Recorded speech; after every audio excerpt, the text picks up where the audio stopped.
Okay, everyone, I recommend we all take a deep breath and understand that this is going to be a very long TWAB. There's lots of stuff to go through. I won't read every single bit, but I will cover still what's important.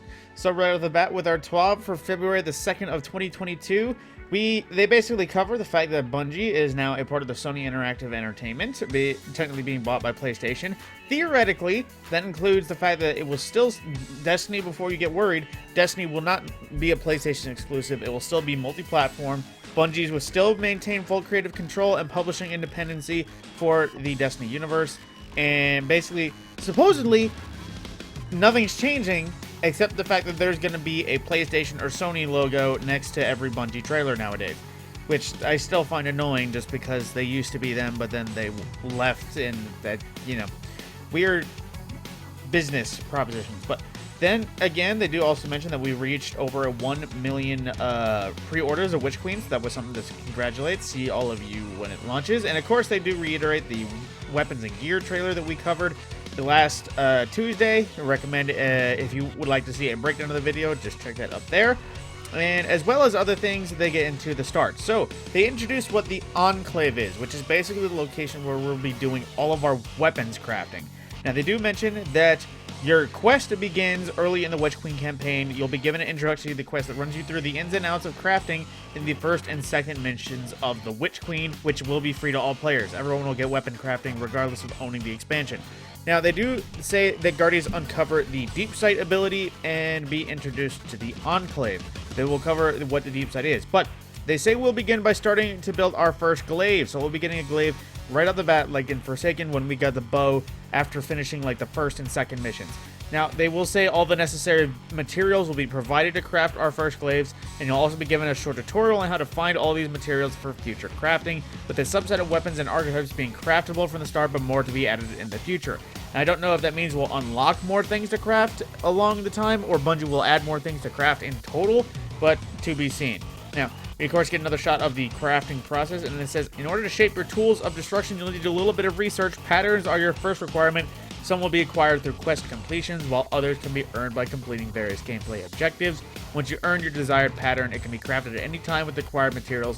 Now it's about the mixings. And imagine the pattern is going to be like the Umbral engrams.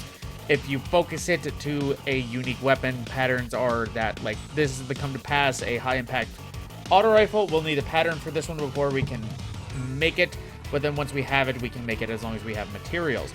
Now, as well, after researching the Enclave and crafting your first glaive, randomly rolled weapons throughout the game will have a chance to drop with a new ability, the Deep Sight Resonance.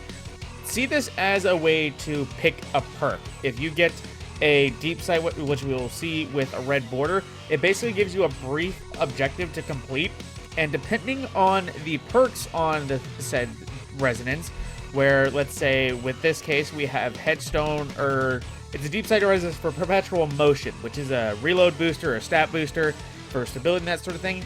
Once you complete this objective, it'll pull out the resonance, which will allow you to put Perpetual Motion or similar functioning perks on a new gun. So basically, these resonance are ways you can pick the perks that you put on something. If you get something like Rampage and you get the resonance from it, you can then use it to get Rampage, Kill Clip, Multi-Kill Clip, Demolitionist, something along that lines, with more to pick in the future. So it's going to be some mini objectives to complete to gain more materials. Resonance are, I'm assuming, how you form your perks in terms of the materials for weapons building, so we get told that. Now, it says, like current weapons, not every weapon pattern will be compatible with every trait. You won't be able to get Demolitionist on a shotgun, or no, wait, that's wrong. You won't be able to get Dragonfly on a non-slug shotgun, that sort of things, but there will still be good options to go through, as well as other things to strengthen your favor. Now, there will be enhancing the weapons you build as well. Once a weapon is crafted, Guardians may begin to increase its level by using it in activities and by defeating enemies, basically just using the weapon. This is where a bulk of your crafting playtime will be. The more you use your weapon, the faster you'll unlock its full potential. Enhanced stats and traits can be unlocked when reaching higher levels, granting slight bonuses for your weapon capabilities. Our goal to this system is to give players a reason to invest in their weapons, far beyond what Masterworking could offer in the past. Each weapon can now act as a long-tail pursuit as you look to make your freshly crafted weapons the best they can be. Basically, this is another form of legendary weapon catalyst, if you will, where with the different weapons, it might boost your handling or your overall stats completely, but you have to spend a lot of time working the level, leveling up, and as well as spending some of your materials. We also see Resonant Alloy. That's, I'm assuming, something we'll get from completions, from dismantling weapons we've crafted. We'll just have to wait and see, of course, coming in the future. Now, they do say it can be intimidating to start making decisions on how to build your weapon when you choose what you put, but we can reshape our crafted weapons in the Enclave. Basically, if we made something and we don't like how it 100% turned out, or we realized that combination of perks is redundant and it was stupid to make that, you can reshape them to modify them. Now, that is good because that means we won't just have to make new ones every time we make the wrong thing that we didn't want, so we can get some other things. Now, as Guardians begin to embrace this new system, you'll begin to see new legends rise. Some will per Hake and other Foundries, and others may dabble in weapons from the Redacted. Ooh, spooky. We're excited to see which weapons you embrace. Now, do mention, they are technically bringing back legendary weapon ornaments with this, with mementos, where they do say that there will be customizations that we can unlock doing specific playlist activities, like they say. At launch, one weapon memento will be available for players to earn through Gambit, unlocking a Gambit-themed appearance and tracker. Ranking up your weapon to the max level, head back to the Enclave and apply your freshly earned memento for a sweet player. So you have to reach max level to apply mementos. That's an important detail there. And they do say more will come online throughout Trials of Osiris, Grandmaster Nightfalls, and we'll have more planned for more mementos down the line. We're excited to introduce new endgame rarity cosmetic items. So it's basically kind of like gilding your weapons instead of gilding your Guardians.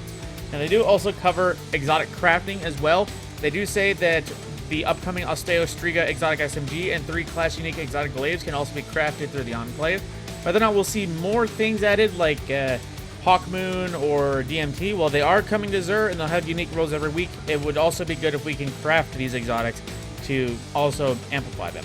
As I say, while legendary weapons can be crafted from the ground up, exotic crafting is more like fine-tuning with a defined identity. So in the way that we had barrels and stocks for Dead Man's Tale and grips, as well as a barrel option for Hawkmoon, we can adjust things to have either as much range as we possibly could get or better stability or handling to pull out as fast as possible. But the exotics will still be exotics. Now, there's a lot more questions coming, and then the TWAB is not done yet as we get to the tuning phase of every year in Destiny. So, basically, they start to do a little bit of clarification on what Pinnacle and Pursuit weapons are different, because Pinnacle weapons were the old Recluse mountaintops, things with the unique perks that we could earn from various playlists, but they were too strong, so they eventually had to be forgotten. And then the intent of, as of Season 12, when Pursuit weapons were introduced, aka Adored onward, roughly 70% of the weapon was going to be God roll perks, but they were also note that when these weapons launched, they're good, but there were weapons that could be better for the various other places. Now, Pinnacle activities, of course, usually drops these things, but they generally want to have a similar weapon with higher potential drop in the same season as a thing. Now, a quick breakdown of what they mean. Adored is a good sniper rifle, but better sniper rifles shipped alongside it for cents. Thinking of Adored for PvE, and then also thinking of a Reconstruction Vorpal, Succession. And then Salvador Salvo Breach Longer is great in room clear, but doesn't have the utility of blinding days or auto-loading holster, so other grenade launchers as Truth Teller Ignition Code could take its place in harder content, as well as Null Composure being an excellent fusion rifle, even more so in this season, and brought back in the Reservoir Burst perk, but Plug 1 and Glacial Chasm can also have Reservoir Burst, generally do more damage with it, as well as Cartesian Coordinate better being the straight-out gunner for DPS. And Ascendancy Rocket Launcher bringing back Explosive Light, but Hothead can get it, and it also has better perk options aside from just Impulse Amplifier. And they do tell us what our Pursuit weapon will be, the Reckless Endangerment Pursuit Shotgun. We have no idea what its frame is going to be, what its perks are officially all the way, but they do tell us it will have Steady Hands, a new perk for a massive handling boost after kill, plus Snapshot for super snappy ADS time. Now, there are several other shotguns in the release with more sought-after PvP perks and PvE perks, but at the same time, this one might just be a little bit easier to get and a little more simple to use, perhaps. They do also include that with details like playlist activities, origin traits are a new thing that they're introducing. Basically, every weapon that's new or returning in the Witch Queen will have an origin trait determined by its source in a third trait column, including all new legendary weapons and all returning Trials, Iron Banner, and Nightfall weapons. For those that wanted the old Trials Adept bonus to being last man alive for an intrinsic perk, these are your intrinsic perks that are all about origin traits. All these origin traits are basically just intrinsic perks based on the activity they came from. Now, they do mention that the traits vary in effect, but the guideline is that they either have high uptime and medium power bonuses or low uptime and high power bonuses. There will be 14 origin traits in total shipping with Witch Queen in Season 16, and expect to ship around 3 new ones each season after 16, for example, 1 for Season 17, 1 for Raid or Dungeon, and for the seasonal event until we have 1 for each event.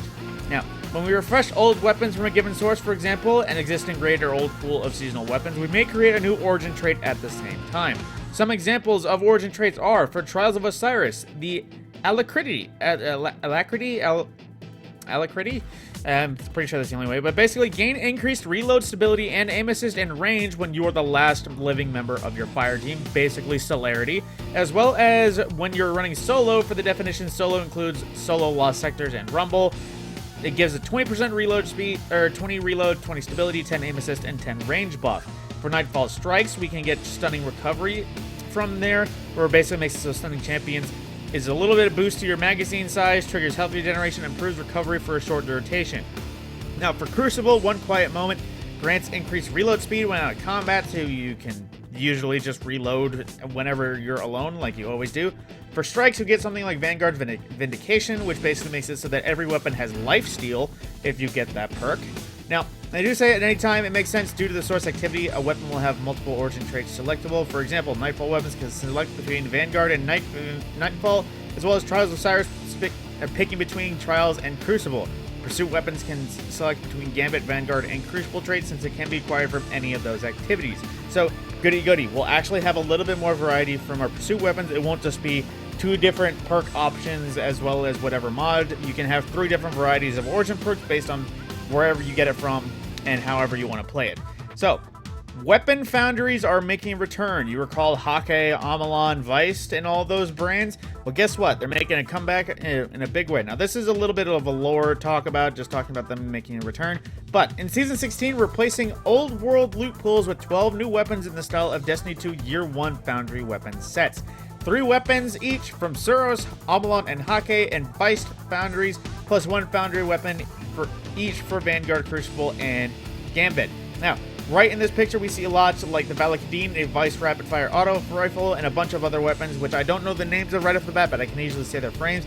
A new aggressive frame Hake shotgun, a rapid-fire Amalon pulse, likely an adaptive Suros hand cannon, like a single clap, which is aggressive sniper rifle from the Suros Foundry, as well as the Hake Scouts, which I was pleading on my knees. We needed more Hake Scouts. They were an underrated archetype in Year 1, and I love the look of them. They are so awesome looking, which will likely be a high impact, but to be seen whether or not they'll actually change. Now, these are just some of them. Not all are pictured, so these aren't just what we get. Now, we'll have bonuses based on the Foundry where they come from, as they are not activity related specifically. We won't be getting these directly from Strikes, as they will be world loot pools, so that each Foundry has their own perks. In the fact that Suros basically reloading grants his weapon bonus handling and reduces incoming flinch for a short time with specifically Suros weaponry. Now with Hake, the breach armaments, this weapon deals increased damage against vehicles, basically Vorpal weapon 100% of the time. Bonus damage against vehicles, turrets, barricades, and stasis crystals.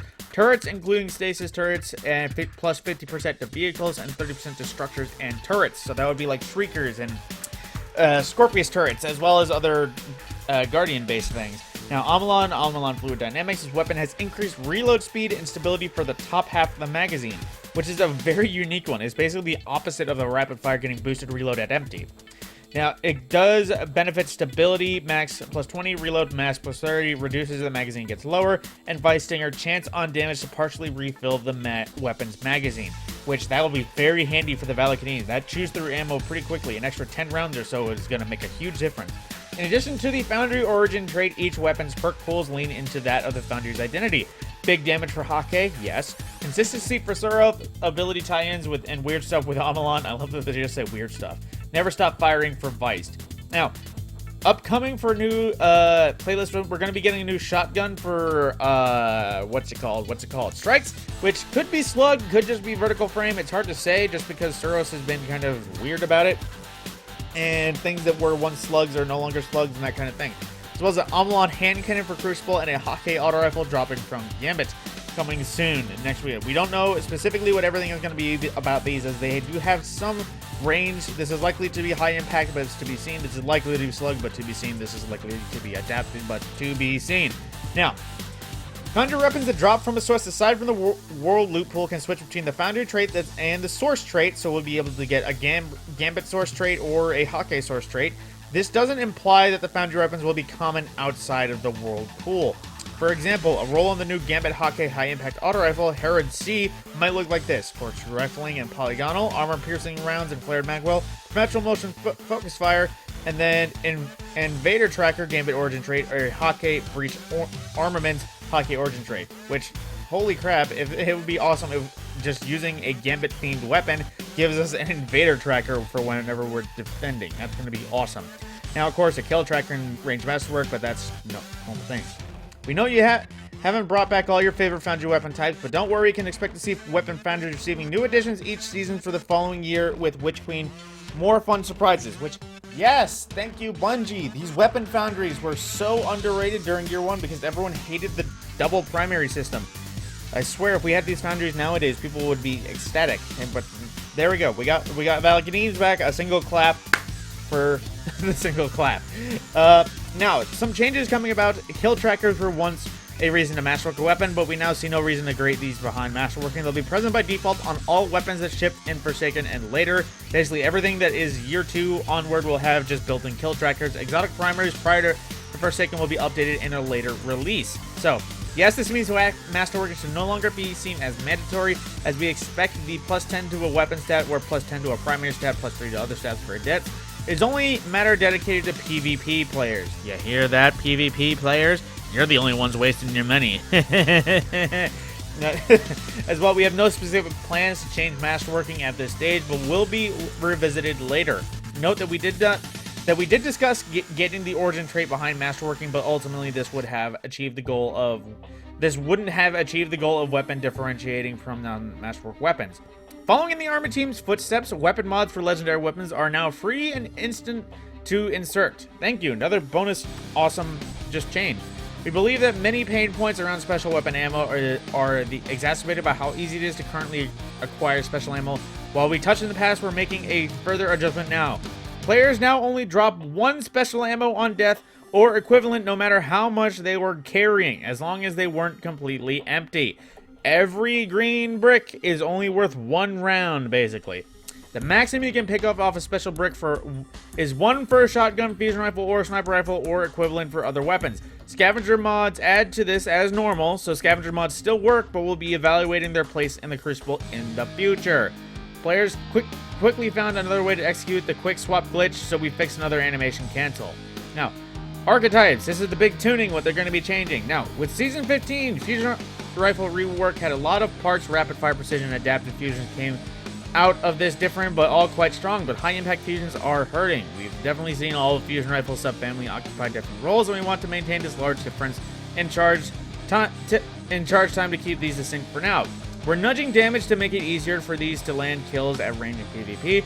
We're also bumping the PvE damage scaler. That being said, we'll keep an eye in case they're doing anything for a future. Now, basically, high impact fusions damage per bolt is being increased from 62 to 64. This doesn't seem like a lot, but it adds more rolls to cross bolts to kill, or more rolls to cross bolts to kill thresholds. Basically, instead of 4 bolts to kill, it might be 3.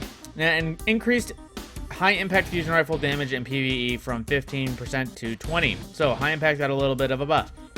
Now, they also cover this one is basically saying breach load grenade launchers are awesome in PvE, but because of concussions and blinding being OP, basically reduce blinding and concussion grenade damage by 25%. They still blind the same way, they just do less damage. So that's a way to mitigate maybe not being completely worth it. As well as rocket launcher subfamilies have lacked meaningful difference. Every damage did the same exact regardless of frame. So they adjusted a little bit. Precision, aka intrinsic tracking, has slightly less damage. High impacts have standard damage. Adapters have 1.05, as well as aggressives having 1.05. So, aggressives and adaptives are the most damage-dealing rocket launcher subtypes nowadays, before any changes to perks. That is basically just the rocket, no extra perks. Now, I also looked at sniper rifles. Basically, this is more of the technical terms. Let's see, low zoom snipers got more of an aim assist reduction than they needed, and high zoom snipers are getting some pretty silly headshots right now. Reduced variance in auto or aim assist scaling between low zoom and high zoom. Basically, I'm pretty sure that means it's easier to aim with low and harder to aim with high, or aim assist isn't as active. Now, pulse rifles take slightly too long to kill red bar enemies in PvE. We're buffing their damage versus minors by 10%. But if you want exotic pulse rifles to feel better this, oh boy, keep reading. Now, exotic primary weapons and trace rifles aren't sufficiently stronger than legendaries for them to be worth bringing into hard PvE content, particularly against minors. Note that this change applies all exotics that use primary ammo. This includes most secondary effects, e.g. perk-triggered explosions. Increase damage versus minors in PvE by 40%! I'm just calling it now. Sweet business is going to be meta. Sweet business is going to be meta. Even more than it already is. Ignoring my personal fantasies, Chaperone is a terror in PvP. Basically, it has less range now. Reduced passive range buff for Chaperone from 2 meters to 0.50. So you might not be getting that one tap as much as you usually did. Same thing with Duality, reduced passive range buff in slug mode, i.e. when aiming down sight from 1.25 to 0.5 meters. They have the same damage range buff. But they change it. Pellet mode is ineffective, as well as on Black Wings damage buff no longer clears on reload. Now, they buffed TWAB, but not completely in the way people wanted. Now, it reduces perk progress by half instead of clearing it on weapon stow. So if you had 75% charge and stowed it, you'll come back to 25% charge. I don't think that was enough. They honestly just needed to make it leave, but also increases Ravenous Beast irritation increases for damaging a player slightly. So that's a little bit more for the viable PvP option. Now, Ruinous Effigy is getting a bit of a buff because of Beyond Light. It got a nerf, but basically increase the damage dealt by guarding with a transmutation sphere by 63% or 66%, 30% against players. The transmutation sphere multi-kills now count for orb generation armor mods. Previously, only kills with a beam would trigger this. Now, Lumina is getting a buff, but on the same note, Thorn is not, for specific reasons. It's getting a buff to its range stat from 44 to 59, as well as base stability from 46 to 56. Now, they straight up say, sorry, Thorn fans, Thorn is already too strong. It's strong, but doesn't need to be stronger. Now, they also adjusted Agriceptor in some weird ways, fixed being able to activate or continue using empowered mode while suppressed or stasis in case. So basically, whenever you get suppressed or stasis in case, it shuts down your super energy, so you shouldn't be able to use the super mode. Rebuilt the perk used to modify supercharge rate. Now, it used to modify supercharge rate, now freezes super recharge and deducts super directly. Fixed several issues with activities that change charge rate and outliers for recharge. Basically, it will take 1/4 of your super, I'd guess, and just be consistently used, and then it will just run out, and then you just have 1/4 of your super gun as opposed to draining it all the way. Now, should now drain more slowly when empowered. Deadman's Tail, they hit it. It finally got the nerf. Reduced the catalyst hipfire rate of fire bonus from 150 RPMs to 130. So it goes from 120 to 130 in the hipfire, even with the catalyst. Oof. Maybe Deadman's Tail won't be so good nowadays.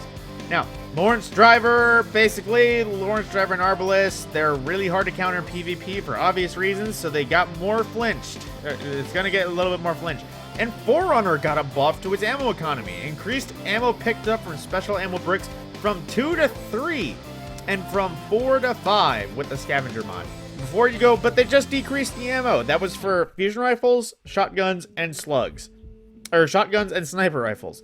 Those are more unique as they are guaranteed to one-shot if you do it right. This is different. Now, for legendary weapons, several legendary weapons have out-of-band stats, either to their benefit, detriment, or a bit of both. When infusion caps were still around, this was okay because they cycled out eventually, but now the weapons remain viable in all activities indefinitely, and the solution is to adjust outliers to be in band as mentioned in the state of the game. Now they started touching individual weapons. Individual weapons have been getting tuning just because they're still... Wait a minute. It's got sunset. What? I could have sworn this got sunset with all the other Season of Dawn weaponry. I need to take a double take of that. But either way, Dire Promise got a buff in range, stability, and a little bit less aim assist. Waking Vigil, same thing. A little bit more range and stability. Jackling Team, same thing. Range stability, range stability, range stability. I don't know if that means we'll get... Well, let's see. What did they say about this? Let's see. Aim assist ends at 84, and this extreme should be for a hand cannon and pinnacle activity. But when 150s were converted to 140s, many of the stats were either too low or too high. We're adjusting. Okay. Now, Fellwinter's Lie. Intrinsic perk makes it far too consistent and lethal compared to similar shotguns, and has had plenty of time to shine. It got nerfed again. More spread to Fellwinter's. Yes. Nerf it into the ground. Now, most of Ikelos SMG stats are wildly out of band for an aggressive frame, but it does suffer from having a low zoom compared to other popular options. So it got a little bit of zoom, a little less range, a little less stability, a little less handling, a little less aim assist. So I don't know what that changes really. It's just got worse and it's got a little bit of zoom. Now, typically we don't adjust base stats on specific weapons at all post-ship, so we don't intend to do this regularly. Now, for perks, we wanted people to choose the build into... They buffed hipfire grip, now increases damage fall off start and ends distances by 20%, except on shotguns, snipers, or fusion rifles.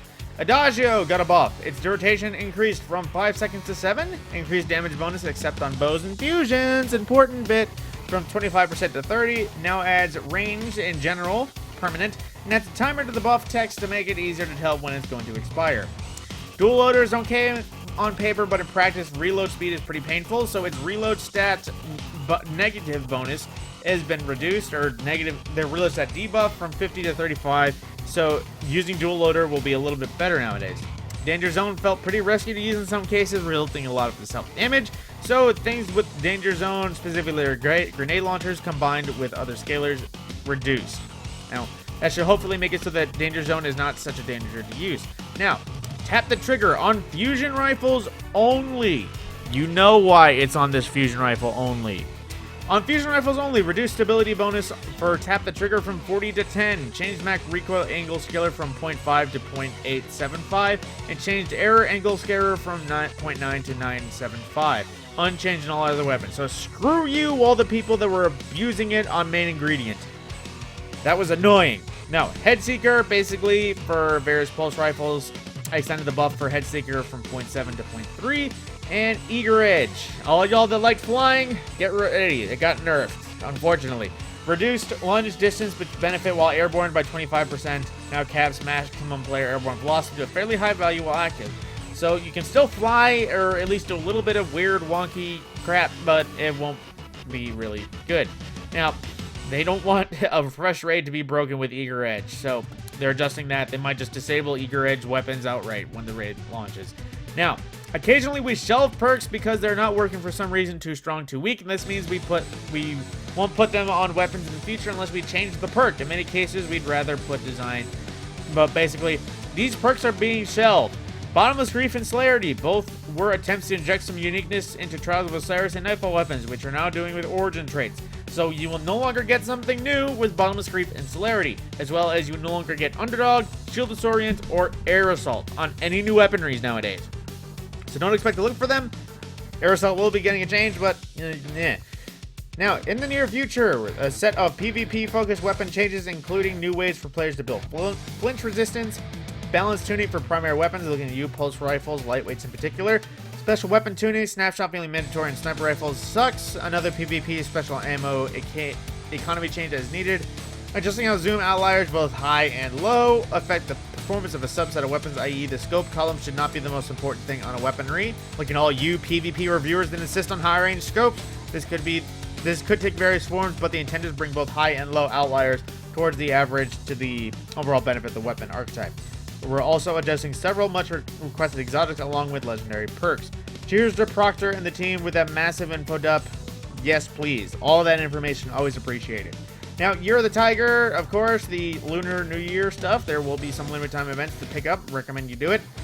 But that is pretty much almost everything. Now, they do mention the times for Witch Queen, the pre-launch downtime and preload. All that on screen now if you care. as well as Shattered Realms, the change they got, basically making it so that they are daily rotation, so you don't have to worry about the weeks. You just need to do it across 3 days, and you can get it wrapped up all at once. Now, Grandmaster catch-up node, it has been active. People who are waiting for it to go active, it has been active. If you're already Conqueror, it will not be there, I do believe. So, tough luck. Now, as well, Year 4 content vaulting with the launch of Witch Queen on the 22nd. Certain activities, quests, destination items from seasons 12 to 15 and Forsaken will become unavailable to access. For the full list, click on these two. All of these will be going away. Separate videos entitled for those. Now, weapon cycling. As of February 22nd, these ritual weapons will be leaving with Witch Queen. You will no longer be getting Igneous Hammer or Solar Scar from Trials, the Swarm, Shadow Price, Inzume, or Hung Jury from Nightfall. So I need to get my hands on one of those. I do think that's spawning in the last week of the active season. So, and with Iron Banner, no more Multimox SMG, Time Warren's Fire, Guiding Sight, Sniper, or Steady Hand. Actually, wait, Guiding Sight's a Scout. It's practically a Sniper. Now, players should make sure to claim all engrams and other rewards for the new season begins. Any rewards not claimed from ritual vendors, abolished, Axe Drifter, Saints will be removed at the end of the season. So claim your crap from the vendors. You will lose them. Now, known issues, just one in particular, weapons do not successfully attach to Phoenix Protocol when stowed. A lot less known issues being noted. Oh, that was a lot of talking. Now, the usual art of the week. Is that a larva? Oh, it's a wormy. Aw. Oh, it's a sad wormy. That's kind of sad. It makes me not want to use Parasite briefly. But then, of course, this one was honestly great. I had to address this one. This one looked amazing. And it's somebody in the Crucible getting the worm on the face and just screaming. That was honestly good. Give props to this one. This one deserves a like. Now, crap. I got to scroll all the way back down, don't I? Yep. Now, let's see. Where was I? That was Art of the Week. That should be everything. Generally, now, that was a lot of info, and I would recommend saying, condolences, because during the weekend that Seraphim Crypto, one of the German community volunteers, passed away at Bungie. Send love if you can. Now, that was the end of the TWAB, of course. Holy details. Crucible meta is getting changed. And no new meta is really going to be erased. There wasn't really many buffs per se, but there was a lot more nerfs than usual. And all those people saying, Bungie said they weren't nerfing anything anymore. Shut up. Just shut up. With that, my name is Mad Scorpion. This was a damn long one. If you watched all the way to the end, much appreciation to all of you. With that, I will see you in the next video.